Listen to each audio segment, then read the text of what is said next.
आप सभी को जय मसीह की। बाइबल भवन मसीह संगति में जयपुर की कलीसिया में आप सभी का हार्दिक स्वागत है। आइए आज की आराधना शुरू करने से पहले हम प्रार्थना करें। आइए प्रभु जी, हम आपके चरणों में आते हैं प्रभु, और अपने आप को समर्पित करते हैं पिताजी। इस समय प्रभु जब हम आपकी आराधना करते हैं प्रभु जी, आपकी उपस्थिति को मांगते हैं प्रभु, और जैसे भजनकार कहता है कि हे मेरे मन यहोवा को धन्य कह और उसके किसी उपकार को ना भूलना। प्रभु जी, हम आपके उपकारों को याद करते हैं प्रभु जी, स्मरण करते हैं प्रभु कि आप हमारी अगुवाई करें, मदद करें पिताजी। प्रभु हम धन्यवाद करते हैं। इस प्रार्थना को प्रभु यीशु मसीह के नाम से मांगते हैं, आमीन। आइए आज की आराधना शुरू करने से पहले भजन 100 को पढ़ेंगे। भजन 100।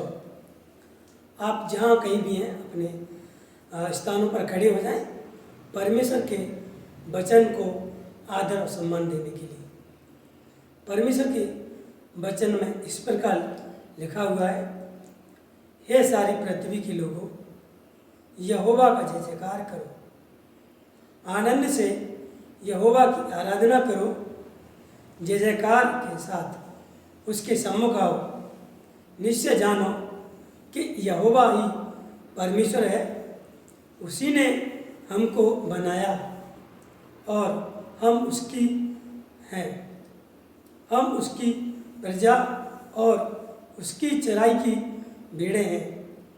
उसके फाटकों से धन्यवाद और उसके आंगनों में स्तुति करते हुए प्रवेश करो। उसका धन्यवाद करो और उसके नाम को धन्य कहो, क्योंकि यहोवा भला है, उसकी करुणा सदा के लिए और उसकी सच्चाई पीढ़ी से पीढ़ी तक बनी रहती है। इस वचन को पढ़े जाने पर परमेश्वर हम सबको आशीष दे। अपने स्थान पर बैठ जाएं। अब इस समय आराधना, तो मैं निवेदन करता हूँ आराधना की टीम से कि वो कलीसिया की अगुवाई करें। आइए हम परमेश्वर को धन्यवाद देते हैं। परमेश्वर ने हमारे जीवन में एक बार फिर से अवसर दिया है, तो हम परमेश्वर को धन्यवाद देंगे और परमेश्वर की महिमा के लिए कुछ गीतों को गाएंगे। गीतों को गाने से पहले आइए हम प्रार्थना करें, अपनी आंखों को बंद करें और अपना सर झुकाएं। परमेश्वर प्रभु, हम धन्यवाद करते हैं आपकी महान उपकारों के लिए, आपकी दया के लिए परमेश्वर, जो आपने हमारे जीवन में दिया है। परमेश्वर हम धन्यवाद करते हैं प्रभु। इस समय इस वक्त हम गीत गाना चाहते हैं परमेश्वर, आप हमारी सहायता मदद करना। धन्यवाद के साथ प्रभु यीशु मसीह के नाम से मांगते हैं, आमीन। आराधना हो आराधना, खुदावन यीशु की आराधना।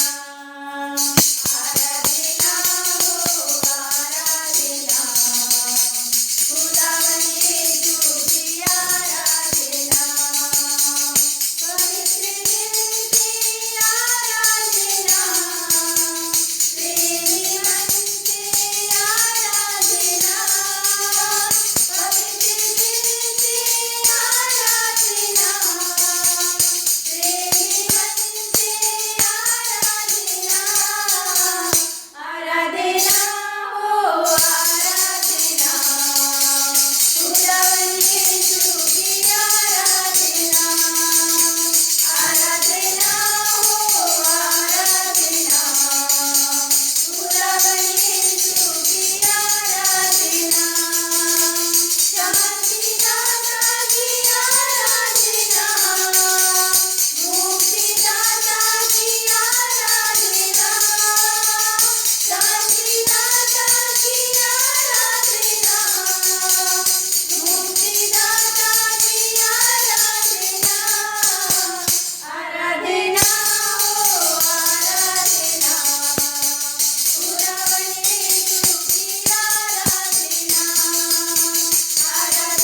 गीत गाएंगे परमेश्वर की महिमा के लिए। हो जय जयकार जय जयकार करे, हो जय जयकार करे, हो है हमारा राजा राजा, दुख संकट से बचाता बचाता, हो है हमारा राजा राजा, दुख संकट से बचाता बचाता, हम पर अपनी करुणा करता और करता उपकार, यूं नाम से पर तन मन मारे, दे अपना अधिकार, हो जय जयकार जय जयकार करे, हो जय जयकार जय जयकार करे। स्वर्ग है उसका सिंहासन सिंहासन, पृथ्वी बनी है आसन आसन, स्वर्ग है उसका सिंहासन सिंहासन, पृथ्वी बनी है आसन आसन, आकाश उसकी महिमा बताए, हस्त कला को दिखाए, सारी पृथ्वी उसकी रचना, उसका ही है काम, हो जय जयकार जय जयकार करे, हो जय जयकार जय जयकार करे, उस पर जिसका भरोसा भरोसा, वो तो कभी ना डिगेगा डिगेगा, उस पर जिसका भरोसा भरोसा, वो तो कभी ना डिगेगा डिगेगा, चाहे बीमारी चाहे गरीबी चाहे हो आकाश, सब संकट से सब कष्टों से हो जाएगा पार, हो जय जयकार जय जयकार करे, हो जय जयकार जय जयकार करे।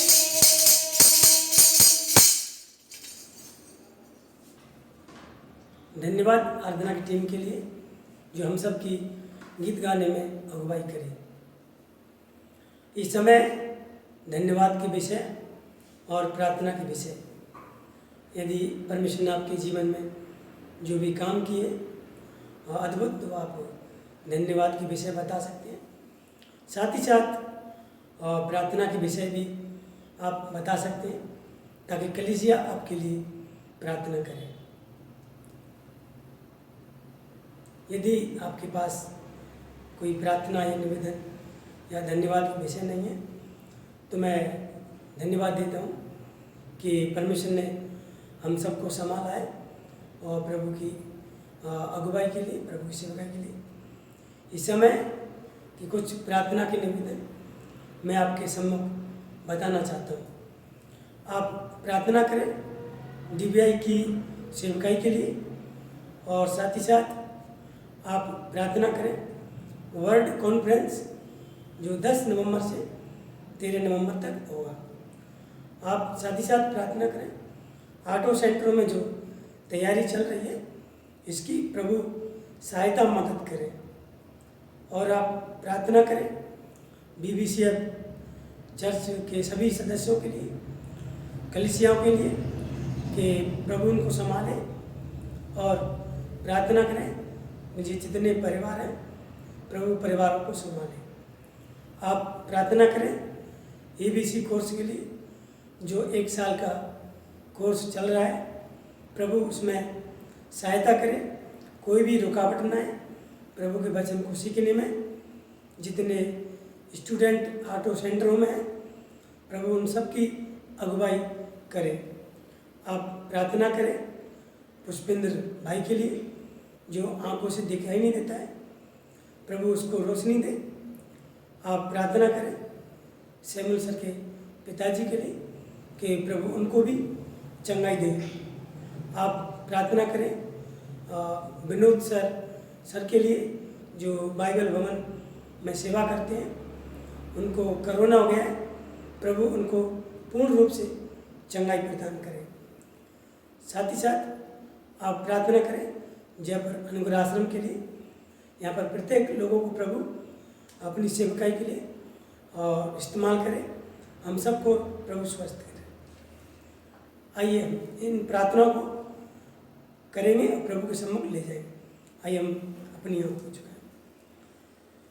प्रभु जी, हम आपके सम्मुख आते हैं पिताजी, और ये प्रभु जी आपने अवसर दिया कि हम आपके सम्मुख प्रभु जी इन प्रार्थनाओं को रख सके। प्रभु पिताजी, हम आपके नाम को स्तुति महिमा देते हैं प्रभु। और जैसे प्रभु जी भजनकार कहता है कि हे मेरे मन, यहोवा को धन्य कह और उसके किसी उपकार को ना भूलना। प्रभु जी धन्यवाद करते हैं कि आपने हमें संभाला है, और आपकी सुरक्षा और आपकी प्रभु जी दया हम पर बनी रहती है। प्रभु जी इस समय प्रभु आपसे दुआ करते हैं प्रभु जी DBI की सेवकाई के लिए। प्रभु जी आप इस सेवकाई को प्रभु जी और आगे बढ़ाएं प्रभु, इसके माध्यम से प्रभु जी आप अपने लोगों को बचाएं। और प्रभु जी हम आपसे प्रार्थना करते हैं जो DBI के 8 सेंटर है प्रभु जी, 8 सेंटरों में प्रभु जितने आपके दास प्रभु जी हैं उनकी अगुवाई करते हैं प्रभु, आप उनकी सहायता करें, मदद करें प्रभु जी। प्रभु जी आपसे विनती और प्रार्थना करते हैं जब प्रभु जी 10 तारीख से 13 नवंबर तक प्रभु जी वर्ल्ड कॉन्फ्रेंस होगा, और प्रभु जी उनकी तैयारी करने में प्रभु आप सहायता करें 8 सेंटरों में। और जब प्रभु जी आप से सहायता मांगते हैं और प्रभु जी आपसे विनती प्रार्थना करते हैं, प्रभु जी जो पुष्पेंद्र भाई है प्रभु जी, आप उनकी आंखों में रोशनी दे प्रभु, होने दे के प्रभु जी वो आपके नाम की गवाही हो। प्रभु जी आपसे दुआ विनती करते हैं प्रभु कि प्रभु जी सैमुअल सर के पिताजी के लिए प्रभु जी इस समय भोपाल में प्रभु भर्ती है प्रभु जी, उन्हें दे के आप उनको प्रभु जी पूर्ण रूप से चंगाई प्रदान करें। प्रभु जी आप अपने दास की सुधि लें प्रभु जी, और आपसे विनती और प्रार्थना करते हैं प्रभु विनोद सर जी के लिए जो बाइबल भवन में सेवा करते थे प्रभु, और इस समय प्रभु जी वे कोरोना से पीड़ित हैं प्रभु जी, इस महामारी से। उन्हें दे पिताजी कि आप अपने दास की सुधि लें और आप उनको पूर्ण रूप से चंगाई प्रदान करें प्रभु जी।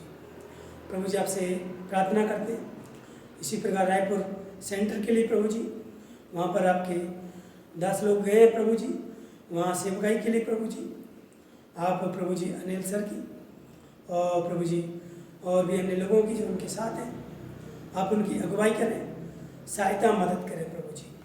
वहाँ पर प्रभु जी आपके प्रभु नाम की महिमा हो और लोग बचाए जाएं पिता परमेश्वर। प्रभु जी आपसे दुआ विनती करते हैं प्रभु BBCF जितने कलिसिया के चर्च है प्रभु जी सदस्य हैं उन सबको संभालें, और प्रभु जी और उनको अपनी महिमा में अपने विश्वास में प्रभु जी मजबूत बनाएं। और आपसे दुआ करते हैं प्रभु कि प्रत्येक लोगों को आप संभालें पिताजी। आपसे दुआ करते हैं प्रभु जी कि आप जयपुर अनुग्रह आश्रम को अपनी सेवकाई के लिए बहुत इस्तेमाल करें, और जितने सदस्य यहाँ रहते हैं प्रभु आप उनकी अगुवाई करें, उनके स्वास्थ्य को ठीक रखें प्रभु, और उनकी सहायता मदद करें। पिताजी हम धन्यवाद करते हैं, आपने हमारी प्रार्थना को सुना। प्रार्थना प्रभु यीशु मसीह के नाम से मांगते हैं, आमीन।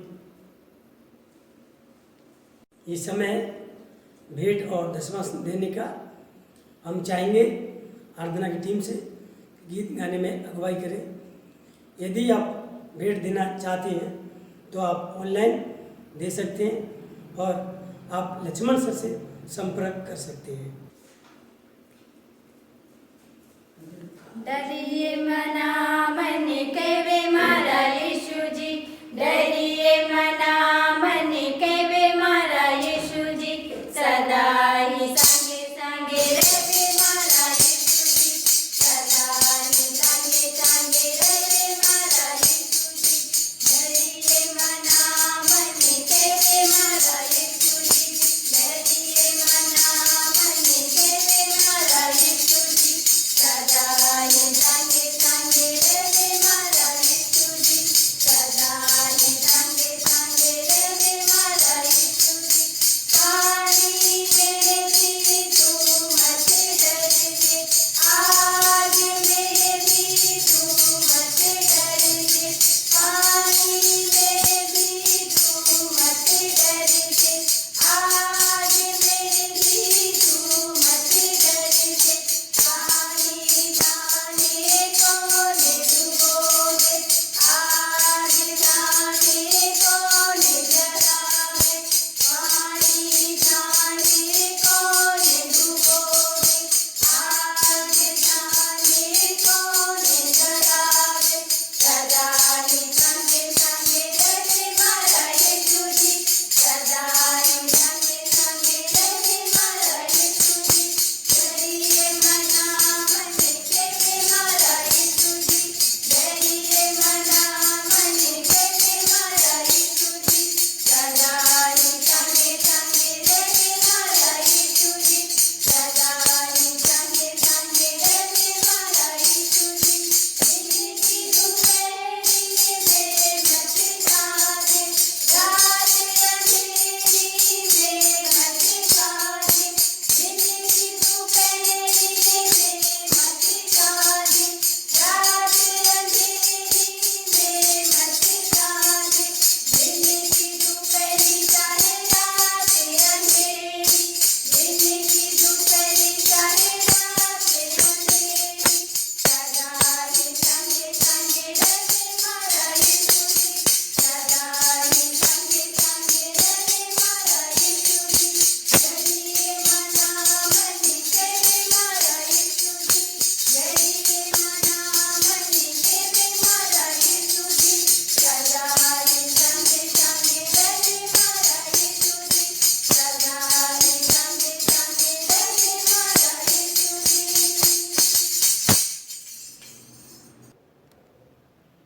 आप सभी को जय मसीह की। प्रभु का धन्यवाद हो कि परमेश्वर अपने वचन से बातचीत करने के लिए मुझे एक अवसर दिया। आइए प्रभु के वचन को खोलें, हम अपने सर को झुकाएंगे, आँख बंद करेंगे और परमेश्वर से प्रार्थना करेंगे।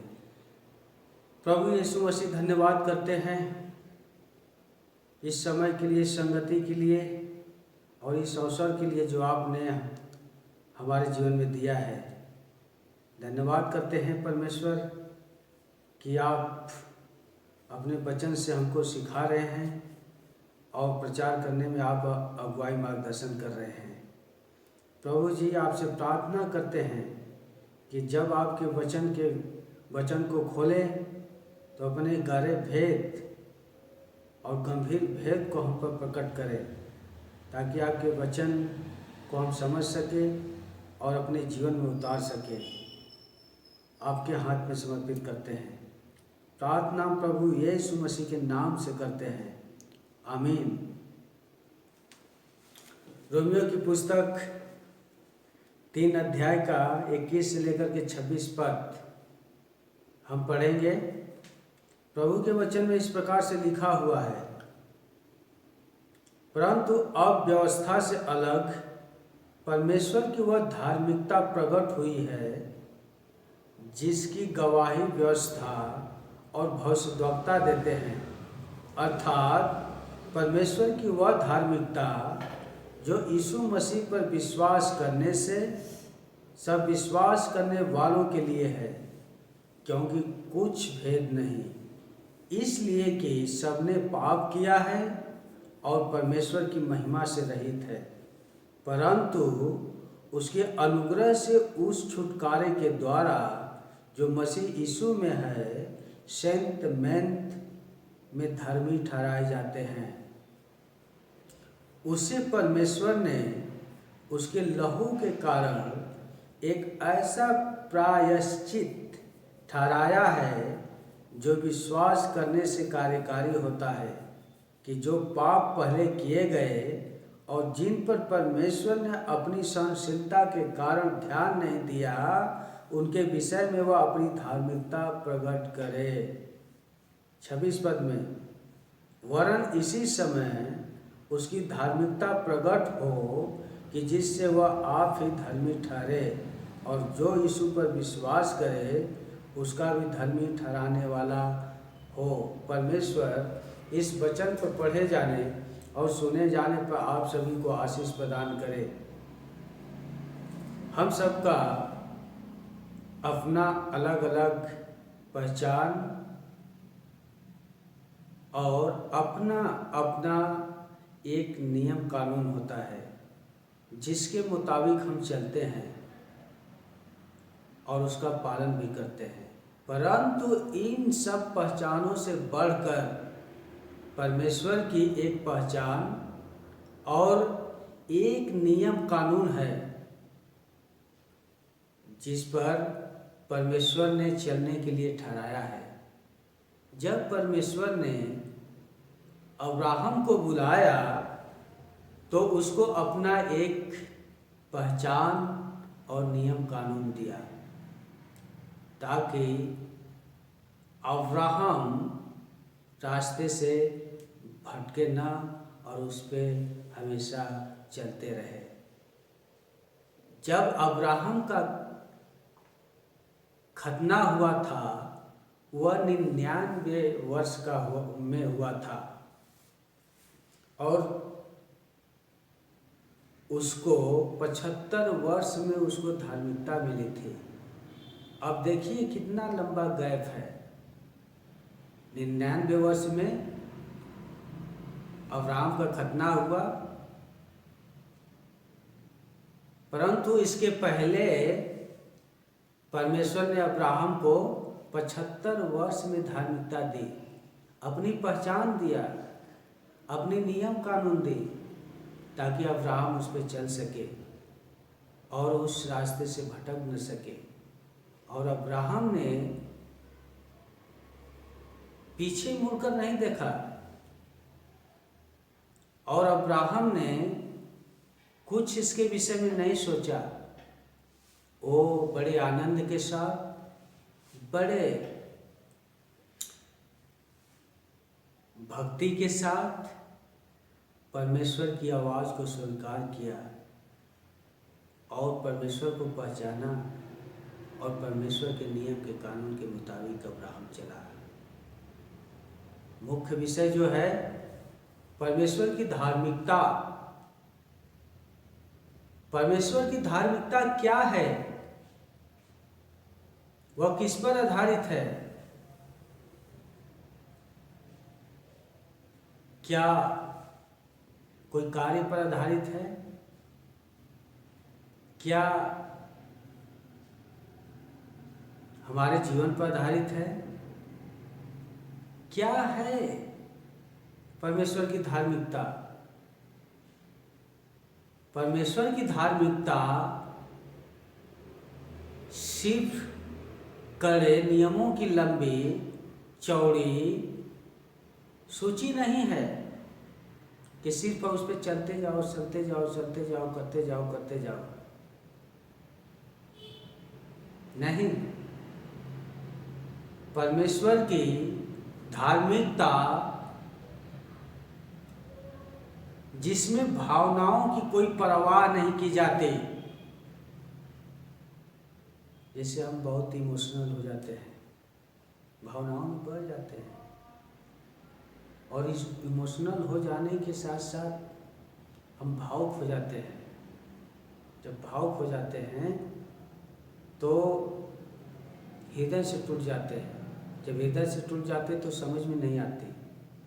तो क्या परमेश्वर की धार्मिकता भावनाओं में बहकर होती है या परमेश्वर की धार्मिकता जो कड़े नियमों की लंबी चौड़ी सूची है उसमें होती है, नहीं। परमेश्वर की धार्मिकता किसमें होती है? दिल से विश्वास करने में। दिल से विश्वास की जाती है और उसके अनुसार जीवन जिया जाता है। यही तो है परमेश्वर की धार्मिकता। क्या है धार्मिकता? परमेश्वर की धार्मिकता यह है कि यहोवा की शख्सियत और उसके खास गुण, न्याय के अलावा प्यार, बुद्धि और शक्ति, इन खास गुणों पर आधारित है। अगर ऐसा नहीं होता तो परमेश्वर हमें धार्मिकता नहीं देती, अब्राहम को धार्मिकता नहीं देता। अगर ऐसा नहीं होता तो परमेश्वर इस कार्य करने के लिए नहीं कहता। क्या है परमेश्वर की धार्मिकता? परमेश्वर की धार्मिकता उसकी इच्छा और मकसद से जुड़ी है, न कि आपकी इच्छा से, मकसद से, न मेरी इच्छा मकसद से। लेकिन परमेश्वर की इच्छा मकसद जो है हमसे बिल्कुल भिन्न है। वह अपने अनुसार चलता है, अपनी पहचान के अनुसार चलता है, अपने नियम कानून के अनुसार चलता है। हम मनुष्य के नियम कानून के अनुसार नहीं चलता। ये परमेश्वर का एक स्तर है, परमेश्वर का एक मूल्य है जिस आधार पर वह कार्य को निर्धारित करता है। तो परमेश्वर की जो धार्मिकता है उसकी इच्छा और मकसद से जुड़ी है। इसमें वह अपने सेवकों से अपने स्तरों पर प्रभु यीशु मसीह में पूरा करने की मांग करता है, जो हम इसे 3 केंद्र बिंदु में देख सकते हैं। पहला, 3 अध्याय के 21 से 22 पर प्रभु यीशु मसीह में विश्वास करने के द्वारा से हमें धार्मिकता मिली है। हमें धार्मिकता ऐसे नहीं मिल गया, कहीं रोड पर है, कहीं भवन में है, कई अन्य जगह पर है, ऐसे नहीं मिला। या रुपये पैसे से जाकर खरीद के नहीं ले लिया कि धार्मिकता हमें मिल जाए, हम इस पे चले। कैसे मिला है? हमें धार्मिकता प्रभु यीशु मसीह में विश्वास करने के द्वारा से मिली है। और धार्मिकता कैसा है? कौन सी धार्मिकता है? पौलुस प्रेरित इस खंड में क्या बताता है? बताता है कि यह धार्मिकता जो है व्यवस्था संबंधित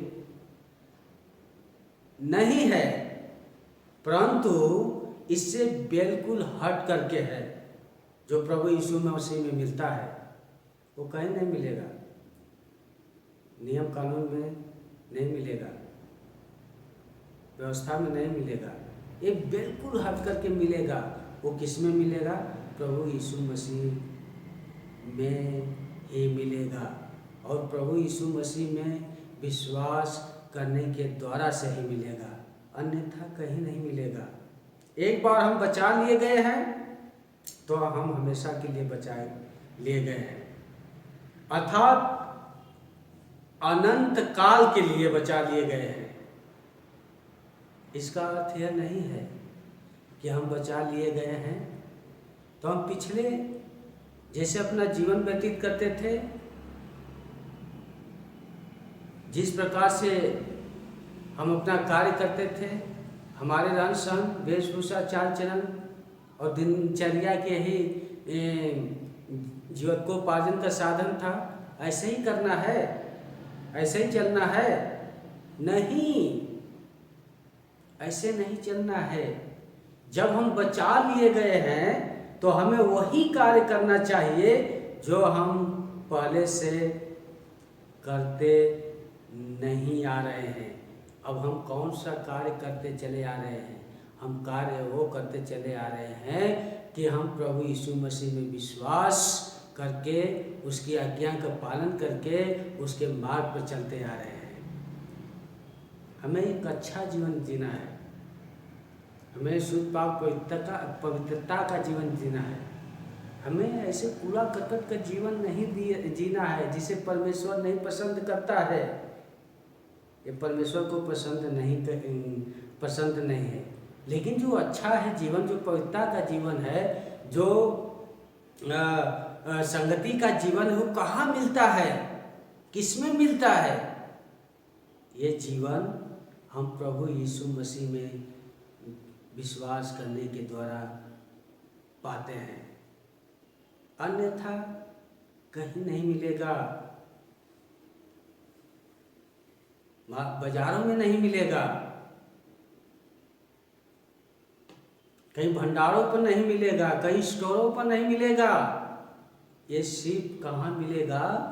प्रभु यीशु मसीह में विश्वास करने के द्वारा से ही हमें मिल सकता है, ताकि हम स्वर्ग के राज्य का नागरिक हो सके और उसमें प्रवेश कर सके।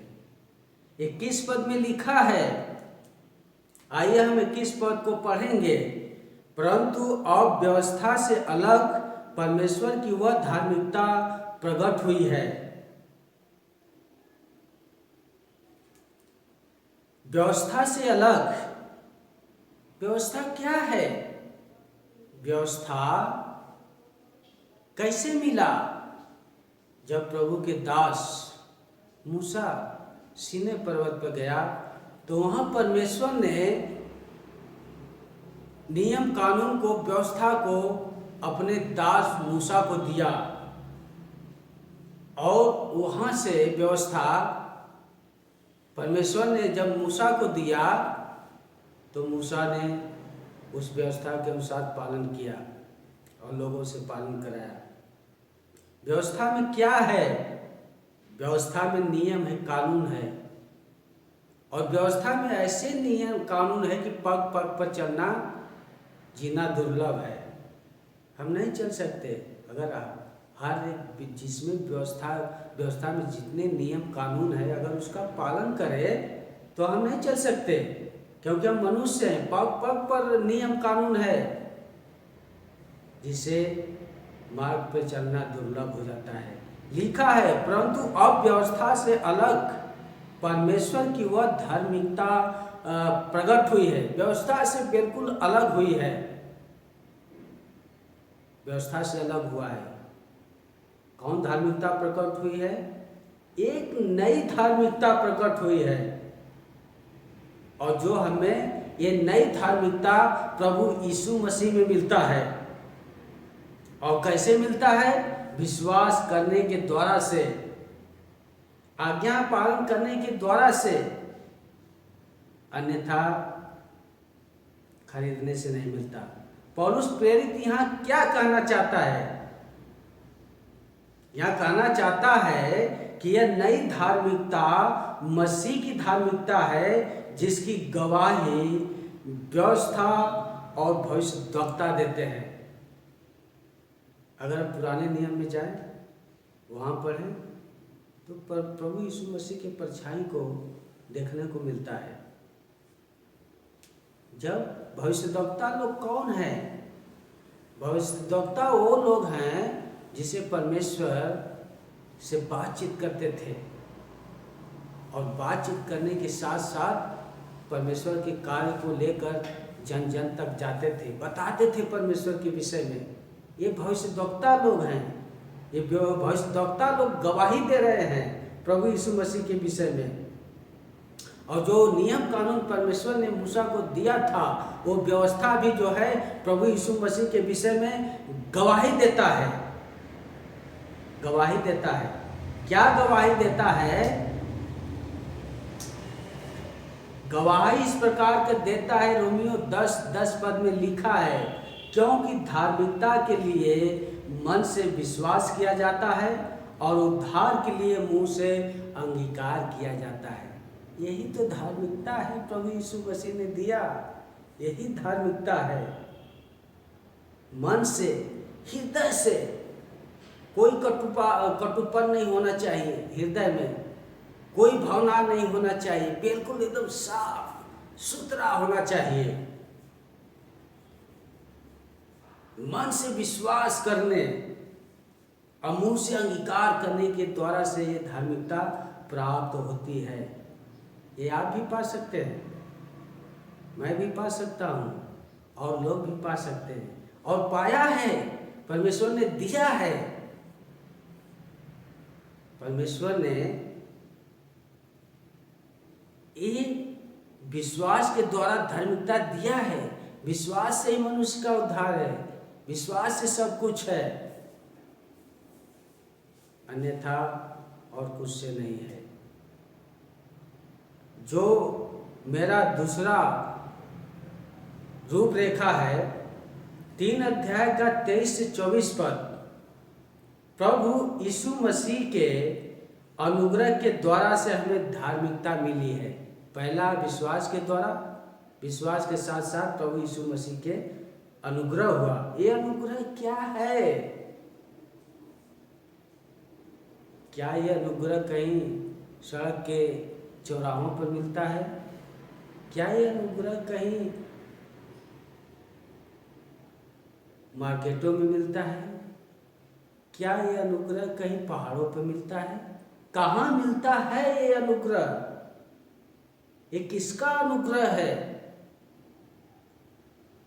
प्रिय अजीजों, ये अनुग्रह जो है परमेश्वर का अनुग्रह है, जिसके हम लायक नहीं थे, जिसके हम लायक नहीं थे, परमेश्वर के सामने खड़े होने के लायक नहीं थे, परमेश्वर की उपस्थिति में आने के लायक नहीं थे। परमेश्वर हमें इसके लायक या इसके योग्य बनाया। यही तो अनुग्रह है। और क्या है अनुग्रह? अनुग्रह यही है कि जिसके हम लायक नहीं थे, परमेश्वर ने हमें उसके लायक या योग्य बनाया। एक प्रकार से परमेश्वर अपने अनुग्रह में हमें श्राप के स्थान पर आशीष देने के लिए ठहराया है, आशीष देने के लिए ठहराया है। ये परमेश्वर का अनुग्रह है, ये परमेश्वर की दया है, और ये कहीं अन्य जगह नहीं मिलेगी। ये सिर्फ कहाँ मिलेगा? प्रभु यीशु मसीह में मिलेगा। और कैसे मिलेगा? हमारे विश्वास के द्वारा, आज्ञा पालन के द्वारा, उसके मार्ग में चलने के द्वारा मिलेगा। ऐसे नहीं, खरीदने के द्वारा से नहीं, मार्केटों में बाज़ारों में जाकर पैसा रुपये देने के द्वारा से नहीं मिलेगा। अगर ऐसे मिलता तो बहुत सारे लोग खरीद सकते थे। बहुत पैसे वाले हैं, बहुत रुपये वाले हैं, सब लोग खरीद सकता था। लेकिन प्रिय मेरे भाई बहनों, यही तो अनुग्रह है जिसे हम खरीद नहीं सकते, न ले सकते हैं। ये सिर्फ हृदय से, मन से विश्वास करने के द्वारा और आज्ञा पालन करने के द्वारा और मार्ग में चलने के द्वारा से ये हमें प्राप्त होता है।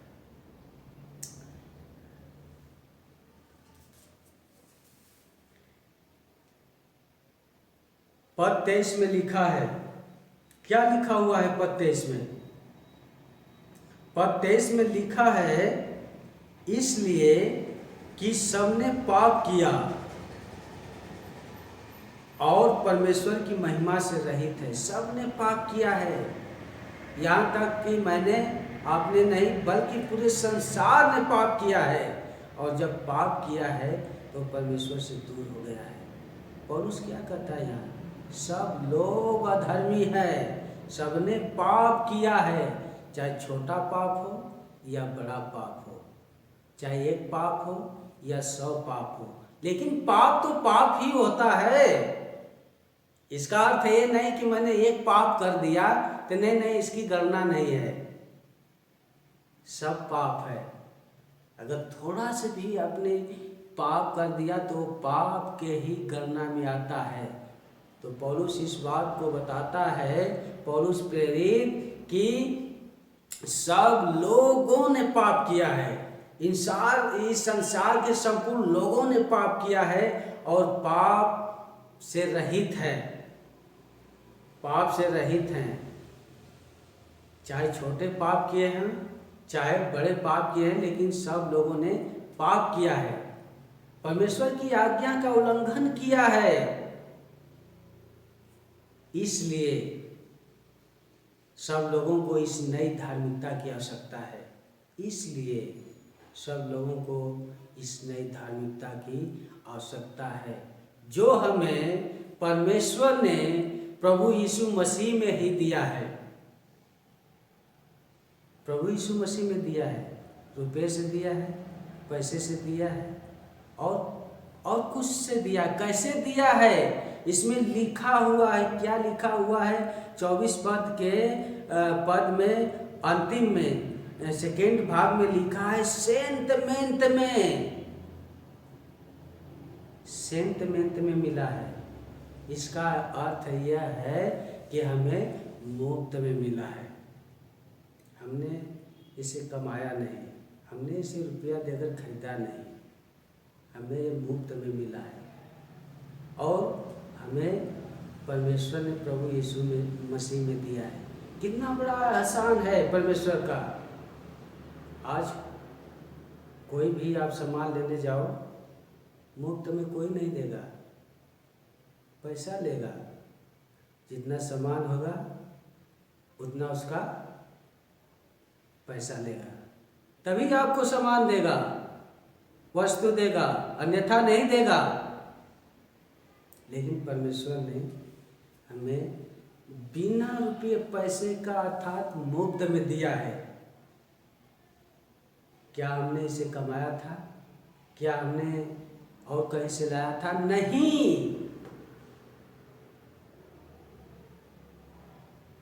हमें उद्धार कमाने या उसके लिए काम करने की जरूरत नहीं है। प्रभु यीशु मसीह ने हमारे उद्धार को कमा लिया है।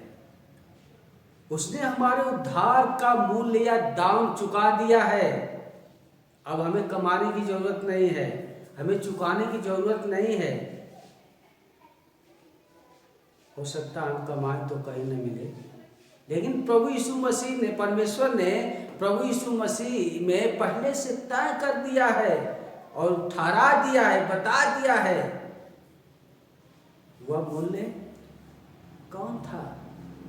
वह मूल्य था उसके खुद का जीवन। प्रभु यीशु मसीह के खुद का जीवन था, जिसमें हमें वह धर्मी ठहराया है, जिसमें हमें प्रभु यीशु मसीह ने धर्मी ठहराया है। धर्मी ठहरना और उद्धार पाना, ये दोनों परमेश्वर के मुक्त वरदान हैं, और ये दोनों प्रभु यीशु मसीह में विश्वास करने के द्वारा से प्राप्त होता है। ये दोनों मुक्त वरदान है जो प्रभु यीशु मसीह में विश्वास करने के द्वारा से प्राप्त होता है, अन्यथा कहीं नहीं मिलता है। और खोजने पर भी, ढूंढने पर भी, गलियों में, रोडों पर, चौराहों पर कहीं नहीं मिलेगा। सिर्फ मिलेगा तो वो प्रभु यीशु मसीह में विश्वास करने के द्वारा, उसके अनुग्रह से ही हमें प्राप्त होगा, अन्यथा नहीं मिलेगा।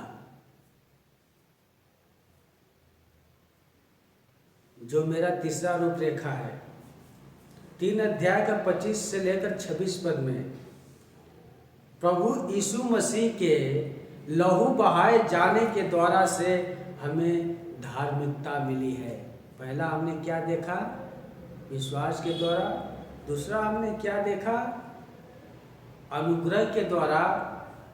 तीसरा हमने क्या देख रहे हैं? वो लहू बहाए जाने के द्वारा से हमें धार्मिकता मिली है। अब ये कह सकते हैं, कैसे लहू बहाए जाने से हमको धार्मिकता मिल सकती है? या ये कह सकते हैं कि किस प्रकार से एक मनुष्य का लहू हमारे पापों को क्षमा कर सकता है या निजात दिला सकता है? बहुत सारे प्रश्न उठते हैं। बहुत सारे सवाल हैं हमारे पास जिसका इसका कोई निदान नहीं, लेकिन पवित्र शास्त्र बताता है कि जो गुप्त में है वो एक दिन सामने खोल करके रख दिए जाएंगे।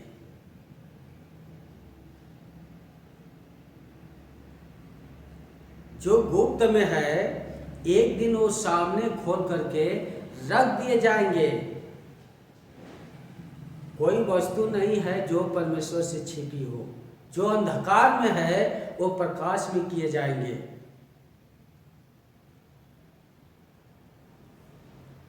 इब्रानियों 12 अध्याय के 24 पद में क्या लिखा है? हाबिल के लहू ने दंड के लिए चीख पुकार कर रहा था, चीख पुकार कर रहा था। जब कैन ने आरंभ में अपने भाई हाबिल का घात किया, उसे मार डाला, तो उसका लहू क्या है? चीख रहा था, पुकार रहा था। क्यों चीख रहा था, पुकार रहा था? दंड के लिए, क्योंकि उसमें वो सहभागी था, अपने भाई का घात किया था। आज के ज़माने में कोई कर सकता है अपने भाई का घात? अपने भाई का लहू बहा सकता है? बहाएगा? हाँ बहाएगा। जो निर्दयी होगा, जिसके अंदर प्रेम नहीं होगी, जिसके अंदर प्यार नहीं होगा, वो जिसके अंदर बुरी भावनाएं होंगी, बुरी कल्पनाएं होंगी, वो तो बहा सकता है। प्रिय मित्रों, मेरे अजीजों, यहाँ उस बात के विषय की चर्चा नहीं की जा रही है। यहाँ जो है इब्रानियों 12 के 24 पद में लेखक बता रहा है कि हाबिल के लहू ने दंड के लिए चीख पुकार कर रहा था, जबकि प्रभु यीशु मसीह का लहू क्षमा के लिए पुकारता है, क्षमा के लिए पुकारता है। आ जाओ आ जाओ आ जाओ, लेकिन फिर भी लोग नहीं सुनते, फिर भी लोग अपने दिल को कठोर बनाए हुए हैं, फिर लोग परमेश्वर से दूर होते चले जा रहे हैं। पुकार रहा है कि आ जाओ, मेरे हाथ की सृष्टि, मेरे हाथ के बनाए हुए अच्छे लोग मेरे पास आ जाओ। लेकिन हम मनुष्य ऐसे हठीले हैं कि हम प्रभु के पास नहीं आ सकते। एक प्रश्न उठता है, प्रभु यीशु मसीह का लहू हमें कैसे बचाता है? 25 पद में लिखा है, आइए हम पढ़ते हैं। उसे परमेश्वर ने उसके लहू के कारण एक ऐसा प्रायश्चित ठहराया जो विश्वास करने से कार्यकारी होता है। परमेश्वर ने ठहराया, लहू ठहराया। क्या ठहराया? परमेश्वर ने लहू ठहराया। परमेश्वर ने, इसका मतलब ये है कि परमेश्वर ने पहले से ये योजना बना करके ही रखा था, और परमेश्वर ने इस योजना के मुताबिक, अपने कानून के नियम के मुताबिक, अपनी पहचान के मुताबिक इस कार्य को कर रहा है। और इसलिए कर रहा है कि हम उसको जानें, उस पर विश्वास करें और अपना संपूर्ण जीवन उसके लिए न्यौछावर कर दें। परमेश्वर ने प्रभु यीशु मसीह को एक प्रायश्चित बलिदान के रूप में ठहराया है। इनके जगह पर कोई भेड़ भी ठहरा सकते थे, कोई मेमने भी ठहरा सकते थे, कोई बकरा भी ठहरा सकता था, कोई मुर्गा भी ठहरा सकता था, लेकिन नहीं। ऐसा क्यों? परमेश्वर ने प्रभु यीशु मसीह को ही ठहराया था प्रायश्चित बलिदान के लिए। और प्रायश्चित बलिदान की एक ऐसी प्रक्रिया है जिसमें दूसरा व्यक्ति हमारे पाप के खातिर दंड नहीं उठा सकता, दूसरा व्यक्ति नहीं उठा सकता। जिसके लिए योजना निर्धारित है, जिसके लिए ठहराया गया है, वही उठा सकता है, और वो व्यक्ति है प्रभु यीशु मसीह। खुद का स्वयं का योजना बन गया, इस संसार में आया, बहुत लोगों ने उन्हें गालियाँ दी, बहुत लोगों ने थूका, बहुत लोगों ने मारा। ऐसा कोई दर्द नहीं है कि प्रभु यीशु मसीह ने अपने जीवन में नहीं सहा होगा। प्रिय जीजों, मेरे मित्रों, भाई बहनों, ऐसा कोई दर्द नहीं है कि जो प्रभु यीशु मसीह ने इस संसार में न सहा हो। कोड़े लगाए, क्रूस पे चढ़ाए और बहुत ही उनको शास्त्रीय मौत दिया, परंतु परमेश्वर ने हमें इसी में ठहराया है। जब हमारे पापों की खातिर प्रभु यीशु मसीह को एक बार दंड दिया जा चुका है, तो उन्हें बार बार दंड देने के लिए नहीं कहा जा सकता, और न प्रभु यीशु मसीह दे सकते हैं। प्रभु यीशु मसीह ने हमारे पापों की कीमत क्रूस पर चुका दी है। अब परमेश्वर उन्हें हमारे विरुद्ध दंड नहीं देगा। एक बार में ही उन्होंने सब काम करके दिखा दिया है, फिनिश कर दी है। बार बार हम नहीं फिनिश करेंगे। अब परमेश्वर हमारे पाप के लिए क्या दंड देगा, मालूम है आपको? अब परमेश्वर हमारे पाप के लिए क्या दंड देगा, मालूम है? वह भयंकर दंड है अनंत मृत्यु। अनंत मृत्यु दंड है, और कोई इसके अलावा कोई दंड नहीं बाकी है। जब प्रभु यीशु मसीह हमारे दंड को अपने ऊपर उठाने से मसीह को अपना लहू बहाना पड़ा, तो उसे अपना प्राण देना पड़ा, मरना पड़ा। उसके लहू और मृत्यु में विश्वास करने के कारण से मसीह हमारे लिए व्यक्तिगत पश्चाताप करने वाला बन गया। अगर आपको भयंकर मृत्यु से बचना है, अगर आपको भयंकर अनंत मृत्यु से बचना है, तो वो सिर्फ है प्रभु यीशु मसीह। और प्रभु यीशु मसीह इसीलिए अपने लहू को हमें बहाया कि ताकि अपने लहू से हमारे पाप को धुल करके शुद्ध पाप पवित्र करते, और हम विश्वास करके उसकी आज्ञा को मान करके उसके मार्ग पे चले। इसलिए लेखक बताता है कि प्रभु यीशु मसीह हमारे लिए व्यक्तिगत पश्चाताप करने वाला बन गया। पश्चाताप सिर्फ प्रभु यीशु मसीह में है, अन्यथा कहीं नहीं है। किसी में पश्चाताप नहीं है। प्रभु यीशु मसीह इसीलिए आए और हमें पश्चाताप करने का ये अवसर दिया, ताकि हम अपने पाप से पश्चाताप करें, उसे अंगीकार करें, विश्वास करें और उसके उपस्थिति में अपने जीवन को जी सके। इस खंड के पद में हम क्या सीखते हैं?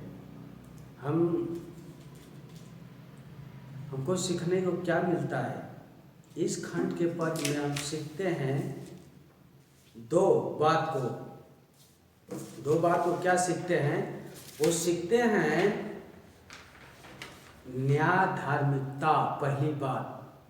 दूसरी बात उसका प्रेम, न्याय, और तीसरी बात जो इससे जुड़ी हुई है उसके प्रेम में, उसकी पहचान।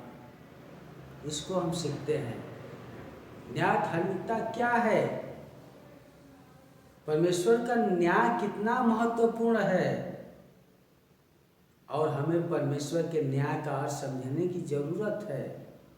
और इस शास्त्र में न्याय और धार्मिकता के बीच बहुत ज़्यादा फर्क देखने को नहीं मिलता। जैसा हम आमोस की पुस्तक में 5 अध्याय के 24 पद में पढ़ते हैं, लिखा है वहाँ, जहाँ यहोवा अपने लोगों को प्रेरित करता है और कहता है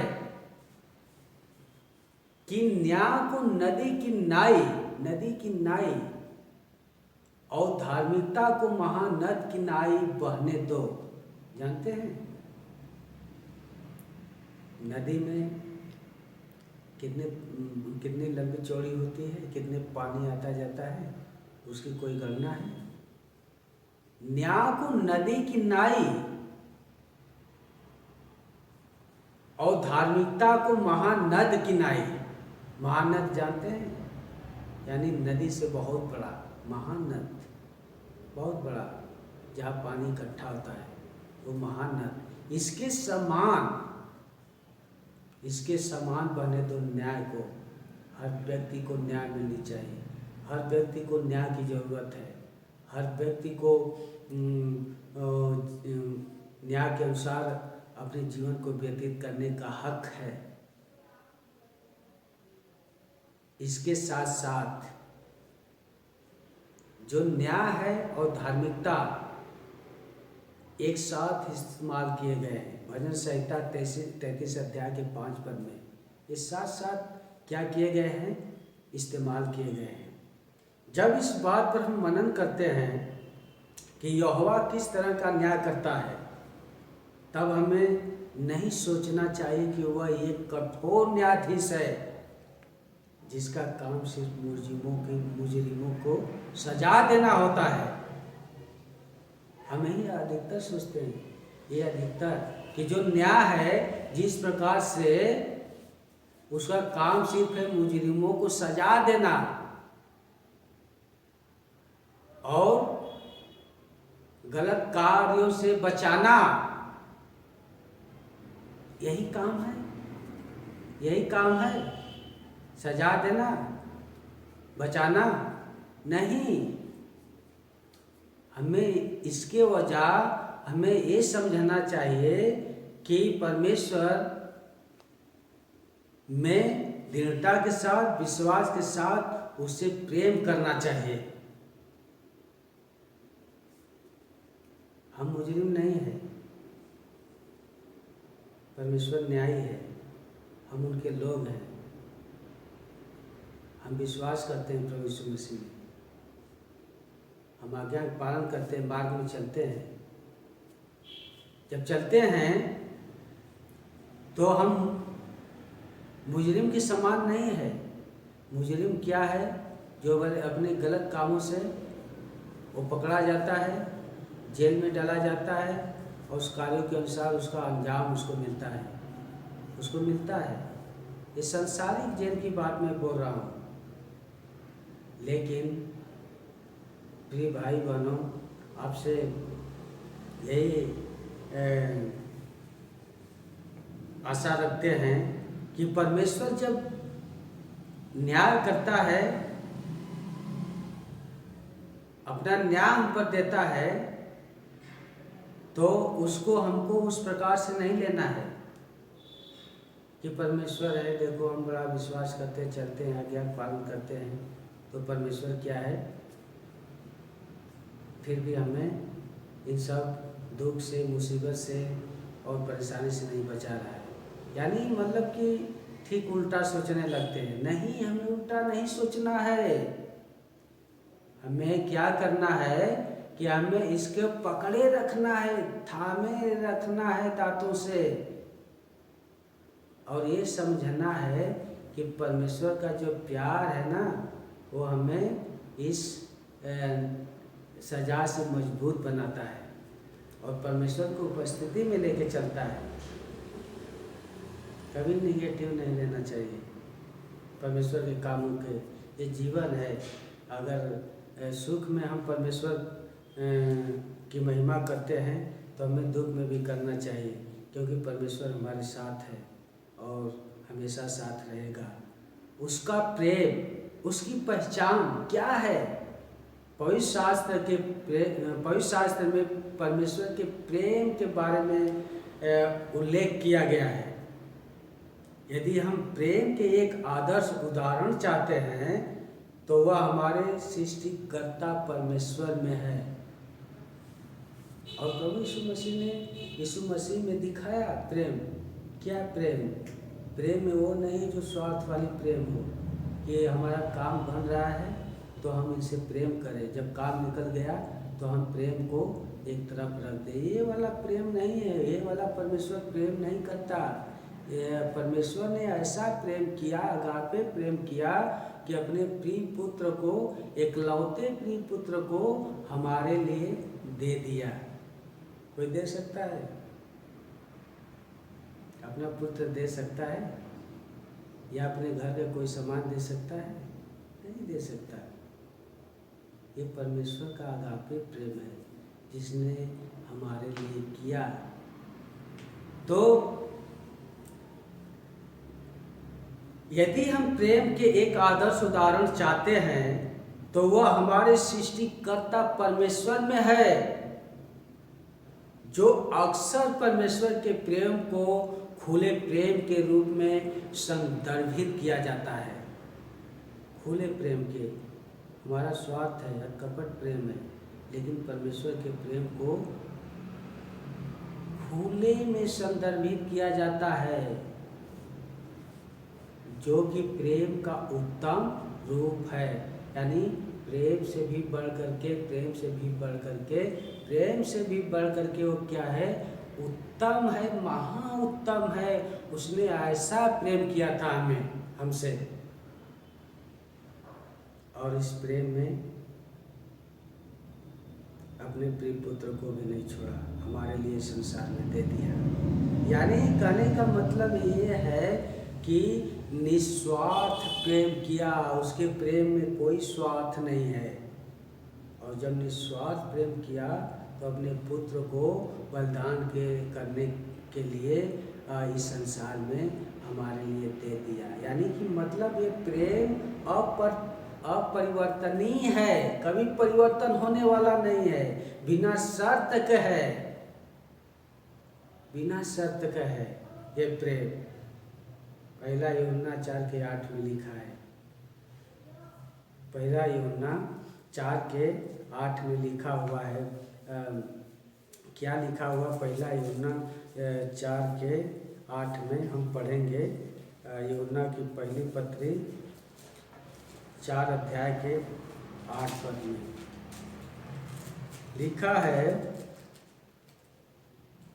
जो प्रेम नहीं रखता वह परमेश्वर को नहीं जानता, क्योंकि परमेश्वर प्रेम है। ये कहना तो बहुत आसान होता है, हम बहुत अपने मुख से बहुत जल्दी कह देते हैं, प्रेम की परिभाषा सिखा देते हैं, प्रेम की चर्चा कर देते हैं, लेकिन जैसा हमें प्रेम करना चाहिए वैसा हम प्रेम नहीं करते। ये प्रेम सिर्फ किसमें मिलता है? पिता परमेश्वर के प्रिय पुत्र प्रभु यीशु मसीह में मिलता है। और ये प्रेम अगापे का प्रेम है, जिसे हमें हमेशा हमेशा के लिए सिखाया है परमेश्वर ने, और अपना प्रेम हम सब पर उड़ेला है। परमेश्वर इस वचन पर आप सबको बहुत आशीषित करें। आइए अपने स्वर को झुकाएंगे, आँख बंद करेंगे और परमेश्वर से प्रार्थना करेंगे। खुदावन, हम धन्यवाद करते हैं आपके इस जीवित वचन के लिए जो हमसे बातचीत करता है। धन्यवाद करते हैं उस गंभीर रहस्य के लिए जो हम पर प्रकट किया है। हे मेरे परम प्रधान परमेश्वर यहोवा, हमारी आत्मिक आंखें खोल दीजिए और हम पर अपने ऐसे प्रेम को प्रकट कर दीजिए ताकि हम आपके प्रेम में अपने जीवन को व्यतीत कर सके और आपके मार्ग में चल सके और आपकी आज्ञा का पालन कर सके। धन्यवाद करते हैं इन सारी बातों के लिए, इन सारी चर्चाओं के लिए जो आपने हम सबसे बातचीत किया है। प्रार्थना प्रभु यीशु मसीह के नाम से करते हैं, आमीन आमीन।